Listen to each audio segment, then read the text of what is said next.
salut pe toți! Am să vă arăt astăzi stadiul în care se află casa. Eu am cam terminat cu ce aveam de făcut până la acest punct, înainte de șapă, ca să spun așa. Acum am făcut puțină curățenie, aștept meseriașii să vină să toarne șapă. Probabil o să se întâmple în vreo 2-3 zile, pentru că momentan este foarte frig și avem temperaturi și de minus 12 grade. De-abia în jur de ora 2-3 ajunge la 0, minus 1 grad, 0 grade, ceea ce încă nu este suficient și atunci preferăm să așteptăm, asta e. După ce o să torn șapă, o să aștept 2 săptămâni cu casa perfect închisă, să lăsăm șapa să-și facă treaba, să facă reacția chimică, cum se spune, da? Și apoi o să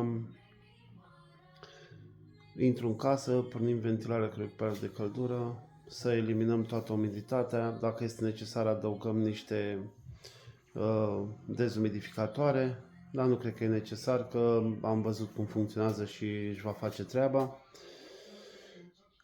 Și apoi ne apucăm după o lună. Până atunci, până trece o lună, mă ocup să termin tavanele. Tavanele nu se pot închide înainte să torn șapa, dacă ai structură din rigips, din cauza că în acele profile CD se acumulează umiditate. Holșurubul, când intră în profilul CD, distruge în general toată zona zincată galvanizată și există riscul să ruginească în timp și să rupă, să cadă din cauza greutății sau să se desprindă placa de rigips, mai ales că vor fi 2 plăci de rigips pe tavan.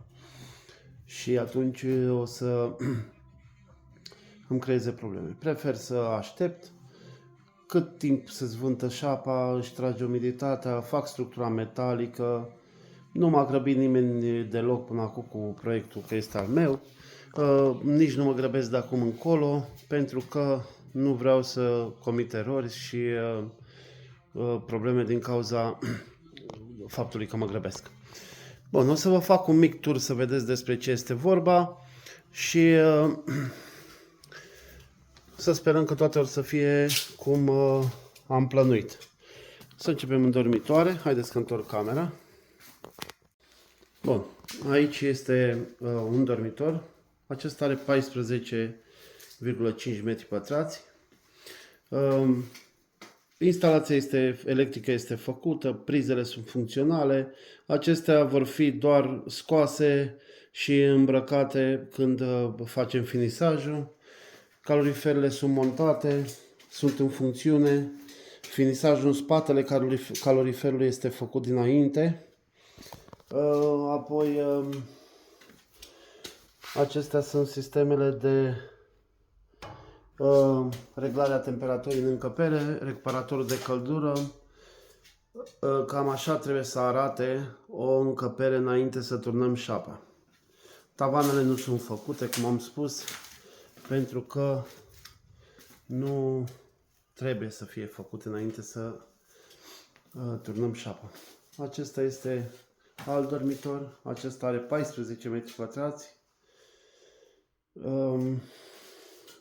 Nu e mare lucru de văzut, la fel totul e în funcțiune, lumină, prizele, avem priză de rețea în fiecare încăpere, adică cablu CAT 6A, pentru că nu știm cum sună viitorul și poate ne trebuie. Mai punem un access point pentru internet. Aici este holul mic. Cablurile vor fi prin șapă, nu am pus extrudat în zona asta pentru că e mai multă pierdere decât eficiență. La fel, la acest calorifer în funcțiune. Apoi baia. Mulți o să mă întrebe de ce nu am băgat țevile în rigips. Eu prefer să le țin în exterior pentru că există o mascare care va astupa tot. Nu văd de ce nu am acces la aceste țevi dacă am nevoie. Aici va fi cabina de duș. Asta este sifonul. Fiind din Anglia, am avut niște dificultăți în a-l monta direct și atunci am preferat să fac o mică cofrare, ca să spun așa, și să nu torn șapă unde este țeava. Ca în felul ăla eu pot să-mi ajustez înălțimea cum doresc, fără nicio problemă, și după aceea voi turna manual o găleată de șapă cât e nevoie acolo. Ăsta este purple soap. Apoi, asta este living-ul. Living-ul are 22 de metri pătrați. Avem două recuperatoare de căldură, unul acolo, unul acolo. O instalație de aer condiționat de la Romstal, 12.000 BTU. Este cam subdimensionată, dar nici nu cred că va fi nevoie de ea. Dar pentru cazul în care va fi nevoie, este gândită să bată, dacă vedeți, direct în holul din spatele meu. Și în felul ăla, recuperatoarele de căldură, prin curentul de aer creat, mută aerul rece prin încăperi. Asta a fost calculul. La fel un calorifer aici. Apoi aici va fi bucătăria. Bucătăria are 10 metri pătrați.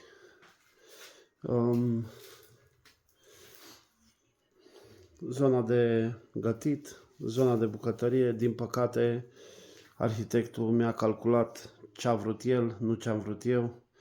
Și nu mi-a lăsat 90 de centimetri de la șapă, mi-a lăsat 90 de centimetri total. În momentul în care torn șapa, bineînțeles că se va ridica până la 80 de centimetri aproape. 82, aș putea spune. În camera tehnică este un mare haos, nu are sens să torn, să pun extrudat, pentru că eu camera aceasta o voi folosi și ca stocare pentru bucătărie. Din cauza asta am acces din bucătărie direct în camera asta. Aici am creat niște rafturi, da? Pentru a pune diferite chestii, oale, echipament electric, mixere, tot felul așa. Asta e zona de filtrare de apă. Filtrele sunt de la Valrom. Avem un manometru de presiune pentru a păstra 3 bari.